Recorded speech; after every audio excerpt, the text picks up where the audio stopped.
আজকে আলোচনা করব সাদা স্রাব। সাদা স্রাব কেন হয় এবং এর থেকে বাঁচার উপায় এবং এর সমাধান, এই বিষয়গুলো নিয়ে বিস্তারিত আলোচনা করব। সাদা স্রাব খুবই মারাত্মক একটা সমস্যা। এই সমস্যার জন্য মেয়েদের স্বাস্থ্যের কোনো উন্নতি হয় না, স্বাস্থ্যের দিন দিন অবনতি হয় এবং দীর্ঘদিন সাদা স্রাব থাকার কারণে মেয়েদের চুল পড়ে, অতিরিক্ত চুল পড়ে, অনেক সময় জরায়ুতে ঘা পর্যন্ত হয়ে যায়, জরায়ুতে ঘা হয়ে যায় এবং প্রস্রাবের ইনফেকশন হয়ে থাকে এবং প্রচণ্ড রকমের পেট ব্যথা হতে থাকে।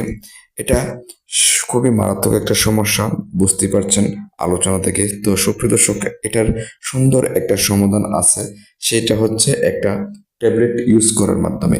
একটা ট্যাবলেট রয়েছে, যে ট্যাবলেটটা ভ্যাজিনাল ভ্যাজিনাল অর্থাৎ জরায়ুতে যৌনিপথে ব্যবহারের মাধ্যমে এই সমস্যার সমাধান হবে ইনশাল্লাহ। তো সুপ্রিয় দর্শক, আপনারা দেখতে পাচ্ছেন গাইনোমিক্স ভ্যাজাইনাল সফট জেলি। এখানে 6টা জেলি আছে। এই গাইনোমিক্সে আছে নিউমাইসিন সালফেট বিপি 35,000 আইইউ এবং পলিমেক্সিন বি সালফেট বিপি 35,000 আইইউ এবং নাইস্টিটিন 1,00,000 আইইউ রয়েছে। আরও সাথে আছে মেট্রোনিরাজল 200 অর্থাৎ 200 মিলিগ্রাম। তো সুপ্রিয় দর্শক, এবার আসি এটা ব্যবহারের নিয়ম। এটা ব্যবহার করবেন জরায়ুতে অর্থাৎ যোনিপথে আপনারা ব্যবহার করবেন।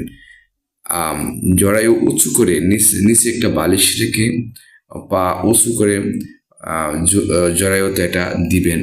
দেওয়ার পর কমপক্ষে আধা ঘন্টা থেকে 1 ঘন্টা শুয়ে থাকবেন, কোনো কাজকর্ম করবেন না, জরায়ুতে একদম ভিতরের দিকে দিয়ে দিবেন। তো সুপ্রিয় দর্শক, এভাবে প্রতিদিন রাতে 6টা সফট জেলি ক্যাপসুল ইউজ করবেন। 6 দিনে 6টা সফট জেলি ইউজ করবেন। পাশাপাশি ফ্লোগাল 150 mg একটা ক্যাপসুল রয়েছে, ওইটাও নেবেন প্রতিদিন এক। আশা করি আপনাদের জরায়ুতে ব্যথা এবং পেটে ব্যথা এবং সাদা স্রাবের যে মারাত্মক সমস্যা, এটা আশা করি সমাধান হয়ে যাবে। সুপ্রিয় দর্শক, আজকের ভিডিওটা এই পর্যন্ত। সবাই সুস্থ থাকবেন, ভালো থাকবেন। আল্লাহ হাফেজ।